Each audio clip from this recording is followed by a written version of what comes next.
Next point, economic condition. In the Rigvedic age, Aryans lived in the villages.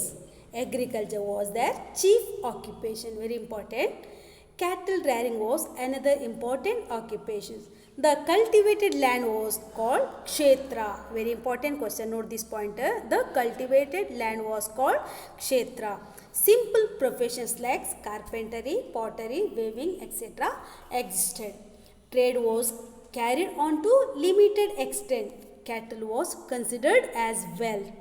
Barter system was in way. ಅಂದರೆ ಈ ವೇದಗಳ ಕಾಲದಲ್ಲಿ, ಪ್ರಾರಂಭದ ವೇದಗಳ ಕಾಲದಲ್ಲಿ, ಋಗ್ವೇದದ ಕಾಲದಲ್ಲಿ ಆರ್ಯನ್ನರು ಹಳ್ಳಿಗಳಲ್ಲಿ ವಾಸಿಸ್ತಾ ಇದ್ದರು.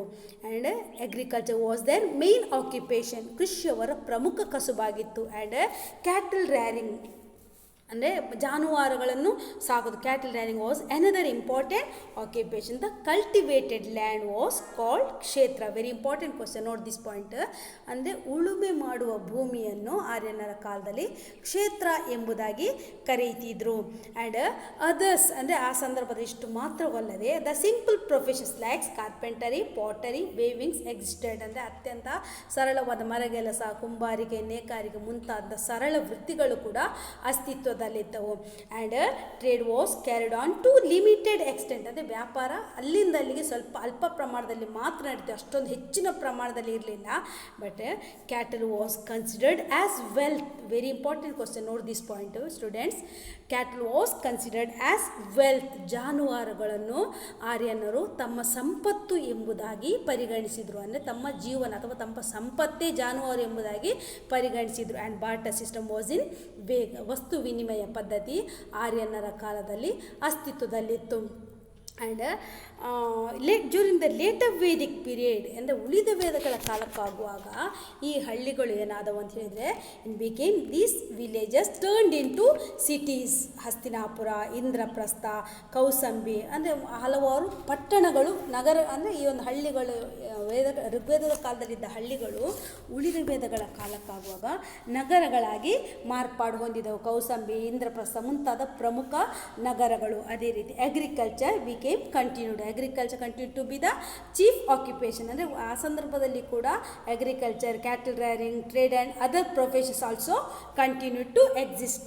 Trade and commerce gained important. ಅದರಲ್ಲಿ ವ್ಯಾಪಾರ ಮತ್ತು ವಾಣಿಜ್ಯ ಉಳಿದ ವೇದಗಳ ಕಾಲಕ್ಕಾಗುವಾಗ ತುಂಬಾ ಪ್ರಾಮುಖ್ಯತೆಯನ್ನು ಪಡೆದುಕೊಂಡವು.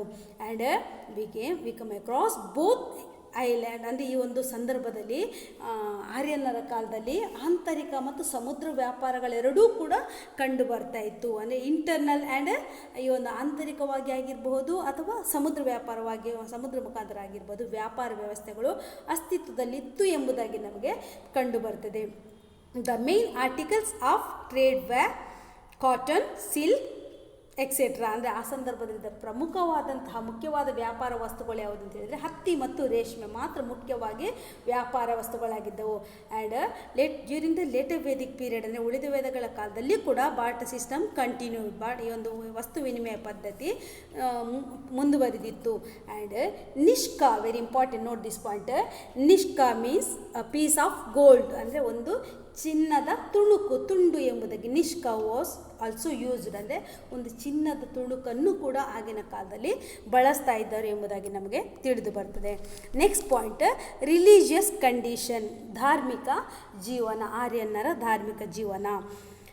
Vedic religion is also known as Sanatana Dharma or Hinduism or Brahmanical religion, because during the Vedic period Brahmanas considered as the upper classes.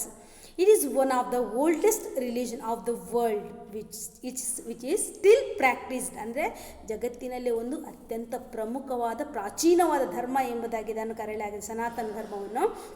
But still practised, ಅಂದರೆ ಇವತ್ತಿಗೂ ಇದು ಅಸ್ತಿತ್ವದಲ್ಲಿದೆ. The early Vedic Aryans where worshipper of nature's. They had belief in the several gods. They worshipped gods like Indra, Varuna, Vayu, Agni, Surya, Prithvi, Soma. Hence, they were the polytheists. They were also idol worship. there was no idol worship. ಅಂದರೆ they were worshipper of the nature. Aryans worshipper of the nature. ಪ್ರಕೃತಿ ಆರಾಧಕರು. ಇಂದ್ರ, ಅಗ್ನಿ, ವಾಯು, ವರುಣ ಮುಂತಾದವುಗಳಂತಹ ಒಂದು ಮುಂತಾದಂತಹ ದೇವರುಗಳನ್ನು ಅವರು ಪೂಜಿಸ್ತಾ ಇದ್ದರು ಎಂಬುದಾಗಿ ನಮಗೆ ತಿಳಿದು ಬರ್ತದೆ. ಅಂದರೆ ಪ್ರಕೃತಿ ಆರಾಧಕರು ಮುಖ್ಯವಾಗಿ ಇಂದ್ರ, ಅಗ್ನಿ, ವಾಯು, ವರುಣ ಮುಂತಾದ ದೇವರುಗಳ ಜೊತೆಲಿ ಸೋಮ ಎನ್ನುವಂಥ ಪೃಥ್ವಿ, ಸೋಮ ಮುಂತಾದ ದೇವರುಗಳನ್ನು ಕೂಡ ಆರಾಧಿಸಿದರು. The method of worship was very simple during the Vedic period or Rigvedic periods. ಅಂದರೆ ಋಗ್ವೇದದ ಕಾಲದಲ್ಲಿ ಈ ಒಂದು ಪೂಜೆ ಪುರಸ್ಕಾರಗಳೆಲ್ಲ ಅತ್ಯಂತ ಸರಳವಾಗಿತ್ತು, ಅಷ್ಟೊಂದು ಆಡಂಬರಗಳು ಹೊಂದಿರಲಿಲ್ಲ. ಆದರೆ they praise the gods by composing hymns, simple rituals and performance of yajna and yagas very vague. ಅಂದರೆ ಕೇವಲ ಸರಳವಾದಂಥ ಯಜ್ಞಯಾಗಗಳಿದ್ದವು. ಟೋಟಲಿ ಪೂಜಾ ವಿಧಾನ ಹೇಗಿತ್ತು ಅಂತ ಹೇಳಿದರೆ ಒಂದು ಸರಳವಾಗಿತ್ತು. But there was no idol worship. ಅಂದರೆ ಅಲ್ಲಿ ಮಾತ್ರ ಏನಿರಲಿಲ್ಲ ಅಂತ ಹೇಳಿದರೆ ವಿಗ್ರಹಾರಾಧನೆ ಮಾತ್ರ ವೇದಗಳ ಕಾಲದಲ್ಲಿ. ಯಾಕೆಂತ ಹೇಳಿದ್ರೆ because they way worshipper of nature, ಅಂದರೆ ಪ್ರಕೃತಿ ಆರಾಧಕರು. ಹಾಗಾಗಿ ವಿಗ್ರಹಾರಾಧನೆ ಇರಲಿಲ್ಲ ಮತ್ತು ಪೂಜಾ ವಿಧಾನಗಳು ತುಂಬಾ ಸರಳವಾಗಿತ್ತು.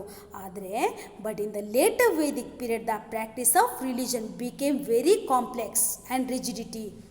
The number of gods increased manyfold and gods were attributed with different shapes and qualities. Idol worship came into existence. ಅಂದರೆ ಅರ್ಲಿ ವೇದಿಕ್ ಪೀರಿಯಡಲ್ಲಿ there was no idol worship, but during the later Vedic period idol worship came into existence. Gods were graded.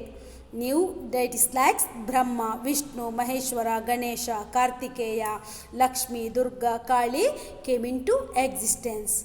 Cow was considered as the sacred and its slaughter was prohibited. ಅಂದರೆ ಉಳಿದ ವೇದಗಳ ಕಾಲಕ್ಕಾಗೋ ಈ ಪೂಜಾ ವಿಧಾನ ಆಗಿರ್ಬೋದು ಅಥವಾ ಧಾರ್ಮಿಕ ಪದ್ಧತಿಗಳಾಗಿ ಏನಾದವು became very rigidity, ತುಂಬಾ ಜಟಿಲವಾಗತೊಡಗಿದವು. ದೇವರುಗಳು ಈ ಋಗ್ವೇದದ ಕಾಲದಲ್ಲಿ ಆರಂಭಿಸಿದ ದೇವರುಗಳ ಜೊತೆಯಲ್ಲಿ ಇನ್ನಷ್ಟು ದೇವತೆಯ ಆರಾಧನೆ ಕಂಡುಬಂತು.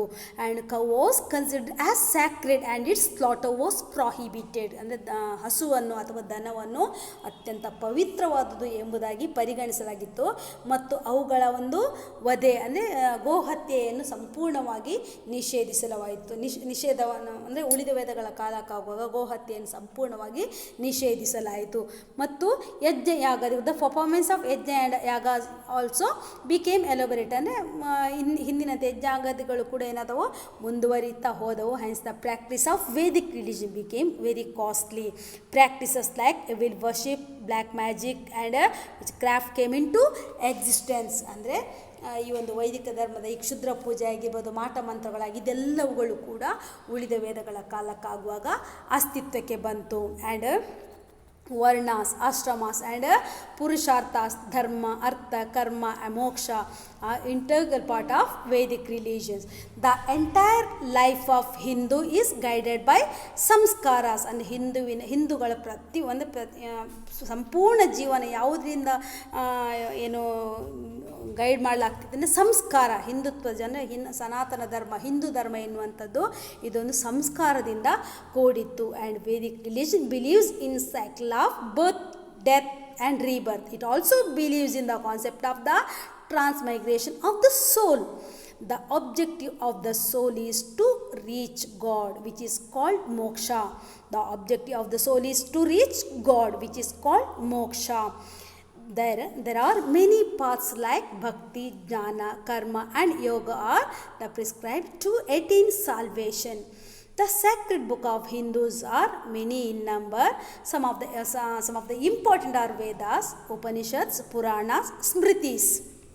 The epics like Ramayana and Mahabharata are given much importance. ಅಂದರೆ ಈ ವೇದಗಳ ಕಾಲದಲ್ಲಿ ಲೇಟರ್ ಉಳಿದ ವೇದಗಳ ಕಾಲಕ್ಕಾಗ ಜನರಲ್ಲಿ ಏನಾಗತೊಡಗಿತು, ಈ ಧಾರ್ಮಿಕ ನಂಬಿಕೆಗಳು ತುಂಬಾ ಆಳವಾಗಿ ಬೇರೂರಿ ಬಿಟ್ಟಿತ್ತು. ಯಾವ ರೀತಿಯಾಗಿ ಬೇರೂರಿ ಬಿಟ್ಟಿತ್ತು ಅಂತ ಹೇಳಿದರೆ ಅವರಿಗೆ ಜನ್ಮ, ಪುನರ್ಜನ್ಮ, ಹುಟ್ಟು, ಸಾವು ಮತ್ತು ಜನ್ಮದ ಬಗ್ಗೆ ತುಂಬಾ ನಂಬಿಕೆ ಇತ್ತು. ಅಷ್ಟು ಮಾತ್ರವಲ್ಲದೆ ಅವರ ನಂಬಿಕೆ ಯಾವ ರೀತಿಯಾಗಿತ್ತು ಅಂತ ಹೇಳಿದರೆ ಈ ಒಂದು ಆತ್ಮ ಏನಾಗ್ತದೆ ಅಂತ ಹೇಳಿದರೆ ಇನ್ನೊಂದು ಆತ್ಮದ ಉದ್ದೇಶವು ದೇವರನ್ನು ಸೇರುವುದು. ಅಥವಾ ಆತ್ಮ ಏನಾಗ್ತದೆ ಅಂದರೆ ನಮ್ಮಲ್ಲಿರುವಂಥ ಆತ್ಮ ಇನ್ನೊಂದು ಇನ್ನೊಬ್ಬನನ್ನು ಸೇರೋದಂದರೆ ದೈವದಲ್ಲಿ ಅಥವಾ ದೇವನಲ್ಲಿ ಲೀನವಾಗುವುದು. Objective of the soul is to reach God which is called moksha. ಅಂದರೆ ಈ ಒಂದು ಆತ್ಮವು ಭಗವಂತನಲ್ಲಿ ಅಥವಾ ಆತ್ಮದ ಪರಕಾಯ ಪ್ರವೇಶದ ಪರಕಲ್ಪನೆಯ ನಂಬಿಕೆಯನ್ನು ಕೂಡ ಹೊಂದಿದೆ. ಅಂದರೆ ಆತ್ಮದ ಉದ್ದೇಶ ದೇವರನ್ನು ಸೇರುವುದು. ಇದನ್ನೇನಂತ ಕರೆಯಲಾಗಿದೆ? ವಿಚ್ ಇಸ್ ಕಾಲ್ಡ್ ಮೋಕ್ಷ. ಮೋಕ್ಷವನ್ನು ಪಡೆಯೋದಕ್ಕೆ ಅವರು ಹೇಳೋ ಪ್ರಕಾರ ಮೋಕ್ಷವನ್ನು ಪಡೆಯೋದಕ್ಕೆ ಕೆಲವೊಂದು ಮಾರ್ಗಗಳಿವೆ. ದ್ಯಾಟ್ ಈಸ್ ಜ್ಞಾನ, ಕರ್ಮ, ಭಕ್ತಿ ಆ್ಯಂಡ್ ಯೋಗ. ಇವುಗಳೆಲ್ಲವೂ ಮೋಕ್ಷವನ್ನು ಪಡೆಯುವಂತಹ ಪ್ರಮುಖ ಮಾರ್ಗಗಳು. And some of the important Vedas ಅಂದರೆ ಆ ಸಂದರ್ಭದಲ್ಲಿ sacred book of the Hindus are many in number. ಹಿಂದೂಗಳ ಪವಿತ್ರ ಪುಸ್ತಕಗಳು ಹಲವಾರು ಸಂಖ್ಯೆಯಲ್ಲಿದೆ. ಅವುಗಳಲ್ಲಿ ಮುಖ್ಯವಾದವು ಹೇಳ್ತೇಳಿದರೆ ಅಂದರೆ ಪ್ರಾಚೀನ ಕಾಲದ ಅತ್ಯಂತ ಪವಿತ್ರ ಗ್ರಂಥಗಳು ಯಾವುದು ಅಂತ ಹೇಳಿದರೆ ವೇದಗಳು, ಉಪನಿಷತ್ಗಳು, ಪುರಾಣ ಮತ್ತು ಸ್ಮೃತೀಸ್. ಇವುಗಳು ಹಿಂದೂಗಳ ಪವಿತ್ರ ಗ್ರಂಥ ಎಂಬುದಾಗಿ ಪರಿಗಣಿಸಲಾಗಿದೆ. The epics like Ramayana and Mahabharata are given much importance. Ramayana ಮತ್ತು ಮಹಾಭಾರತ ಅತ್ಯಂತ ಪ್ರಾಮುಖ್ಯತೆಯನ್ನು ಪಡೆದುಕೊಂಡಿದೆ. And next the last point, education and science. ಶಿಕ್ಷಣ ಮತ್ತು ವಿಜ್ಞಾನ. ಎಜುಕೇಷನ್ ಆ್ಯಂಡ್ ಸೈನ್ಸ್, ಶಿಕ್ಷಣ ಮತ್ತು ವಿಜ್ಞಾನ. Education was imparted in gurukulas, pathshalas, agraharas, ghatikas and temples. During the Vedic period there were the temples, pathshala, ghatikas, agraharas. They were also place of education. Higher education was imparted in universities like Kanchi and Takshashila. ಅಂದರೆ ಕಂಚಿ ಮತ್ತು ತಕ್ಷಶಿಲಾ ಇದು ಉನ್ನತ ವಿದ್ಯಾಭ್ಯಾಸಕ್ಕೆ ವೇದಗಳ ಕಾಲದಲ್ಲಿದ್ದಂಥ ಪ್ರಮುಖ ವಿಶ್ವವಿದ್ಯಾನಿಲಯಗಳಾಗಿದ್ದವು. ಆದರೆ ಪ್ರಾಥಮಿಕ ಹಂತದ ಶಿಕ್ಷಣ ದೇವಾಲಯಗಳು, ಘಟಿಕಗಳು, ಪಾಠಶಾಲೆಗಳು, ಗುರುಕುಲಗಳಲ್ಲಿ ಇವುಗಳನ್ನು ಕಲಿಸಲಾಗ್ತಾ ಇತ್ತು. And education commenced with a ceremony called upanayanam. ಅಂದರೆ ಒಬ್ಬ ವಿದ್ಯಾರ್ಥಿ ಶಿಕ್ಷಣವನ್ನು ಪಡೆಯಬೇಕಂತಾದರೆ ಅವನಿಗೆ ಉಪನಯನ ಎನ್ನುವಂತಹ ಒಂದು ಕಾರ್ಯಕ್ರಮ ಆದ ಮೇಲೇ ಅವನು ಗುರುಕುಲವನ್ನು ಸೇರಬೇಕಾಗಿದ್ದು ವೇದಗಳ ಕಾಲದ ಒಂದು ಪದ್ಧತಿಯಾಗಿತ್ತು. ಅಂದರೆ ಒಬ್ಬ ಬಾಲಕನ್ನು ಶಿಕ್ಷಣ ಪಡೆಯಬೇಕಾದ್ರೆ ಅವನಿಗೆ ಉಪನಯನ ಕಾರ್ಯಕ್ರಮ ಆಗಲೇಬೇಕಿತ್ತು. The position of guru was high. Both men and women received education. Gargi, Maitreyi, Shashwati, Lopamudra were important women scholars. Note this point students, very important. Gargi, Maitreyi, Shashwati, Lopamudra were important women scholars. Vedas, Purana, philosophy, mathematics, astronomy, astrology, medicine, logic were important subject taught. Sanskrit was the medium of instruction. Aryans achieved great progress in mathematics, geometry, medicine and metallurgy. Calculations like the distance between the sun and moon, moon and earth, and sun and earth were known to them. They also had knowledge of the occurrence of eclipses like comets. They had also achieved great progress in medicine. The cure of diseases was done by using herbs, roots, leaves, oils, salts and mud. They followed the lunar calendar. ಅಂದರೆ ಆರ್ಯನರ ಕಾಲದಲ್ಲಿ ಶಿಕ್ಷಣ ಯಾವ ರೀತಿಯಾಗಿತ್ತು ಅಂತ ಹೇಳಿದರೆ ಪಾಠಶಾಲೆಗಳು, ದೇವಾಲಯಗಳಲ್ಲಿ ಅಥವಾ ಪ್ರಾಥಮಿಕ ಹಂತ ಶಿಕ್ಷಣ ದೇವಾಲಯ, ಅಗ್ರಹಾರಗಳಲ್ಲಿದ್ದರೆ ಉನ್ನತ ಶಿಕ್ಷಣ ವಿಶ್ವವಿದ್ಯಾಲಯವಾದಂತಹ ತಕ್ಷಶಿಲಾ ಮತ್ತು ಕಾಂಚಿಗಳಲ್ಲಿ ನಡೀತಾ ಇತ್ತು. ಗುರುವಿನ ಸ್ಥಾನಮಾನ ಅತ್ಯಂತ ಉನ್ನತವಾಗಿತ್ತು. ಆ ಸಂದರ್ಭದಲ್ಲಿ ಮಹಿಳಾ ಸ್ಕಾಲರ್ಸ್ ಅಂತ ಹೇಳಿದರೆ ಮಹಿಳಾ ವಿದ್ವಾಂಸರು ಗಾರ್ಗಿ, ಮೈತ್ರಿ, ಶಾಶ್ವತಿ ಇವರುಗಳೆಲ್ಲ ಮಹಿಳಾ ವಿದ್ವಾಂಸರಾಗಿದ್ದರು. ಈ ಶಿಕ್ಷಣ ಕ್ಷೇತ್ರಗಳಲ್ಲಿ ಮುಖ್ಯವಾಗಿ ಬೋಧಿಸಲಾಗ್ತಿದ್ದಂತಹ ವಿಷಯ ಎಂಬುದೆಂದರೆ ವೇದ, ಪುರಾಣಗಳು, ಫಿಲಾಸಫಿ ಆಗಿರ್ಬೋದು ಅಥವಾ ಖಗೋಳಶಾಸ್ತ್ರ ಆಗಿರ್ಬೋದು ಅಥವಾ ವೈದ್ಯಕೀಯ ಶಾಸ್ತ್ರ ಆಗಿರ್ಬೋದು, ಇವುಗಳೆಲ್ಲ ಅತ್ಯಂತ ಪ್ರಮುಖವಾಗಿ ಬೋಧನೆ ಮಾಡಲಾಗುತ್ತಿದ್ದ ವಿಷಯವಾಗ್ತಾ ಇತ್ತು. Sanskrit was the medium of instruction. ಅಂದರೆ ಸಂಸ್ಕೃತ ಇವರ ಒಂದು ಆ ಸಂದರ್ಭದಲ್ಲಿ ಬೋಧನೆ ಮಾಡಲು ಬಳಸಲಾಗ್ತಿದ್ದಂತಹ ಮಾಧ್ಯಮವಾಗಿತ್ತು. And Aryans achieved great progress in mathematics, geometry, medicine and metallurgy. ಲೋಹಶಾಸ್ತ್ರದಲ್ಲೂ ಕೂಡ ಆರ್ಯನ್ನರು ತುಂಬಾ ಮುಂದುವರೆದಿದ್ದರು.